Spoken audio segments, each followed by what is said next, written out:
روزی روزگاری لیانا، دختری کنجکاو و مهربان 7 ساله، در خیابان‌های شلوغ شهر آرامیا به سمت خانه اش می رفت. هوای شهر پر از نور و رنگ بود. درختان سبز، پرندگان کوچک و بادبادک‌های رنگی در آسمان به رقص آمده بودند. لیانا با کیف کوچک صورتیش روی دوش به فکر بازی و نقاشی روزانه اش بود. ناگهان یک خانم غریبه با لبخندی مهربان به او نزدیک شد و گفت: دختر کوچولو، میخوای این شکلات خوشمزه را امتحان کنی؟ لیانا کمی مکث کرد. به یاد پدر و مادرش افتاد که همیشه گفته بودند هرگز چیزی از کسی که نمیشناسی قبول نکن و مراقب باش. با صدای آرام و محکم گفت: نه متشکرم. من چیزی از کسی که نمیشناسم قبول نمی کنم.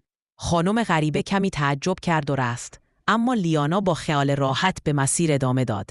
در راه دوست خیالی کوچک او، جوجو، که شبیه یک پرنده رنگارنگ بود، از کنارش پرواز کرد و گفت: لیانا، کارت عالی بود. همیشه باید مواظب باشیم و هوشمندانه رفتار کنیم. لیانا لبخندی زد و به خودش گفت: هوش و دقت ما را از خطر نجات می دهد و باعث آرامش و امنیت ما می شود.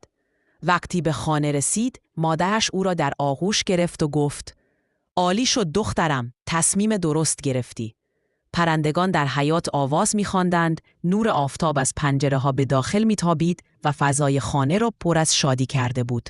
همیشه باید دقت و هوش رفتار کنیم و از کسی که نمی‌شناسیم چیزی قبول نکنیم. این کار باعث امنیت و آرامش ما می‌شود.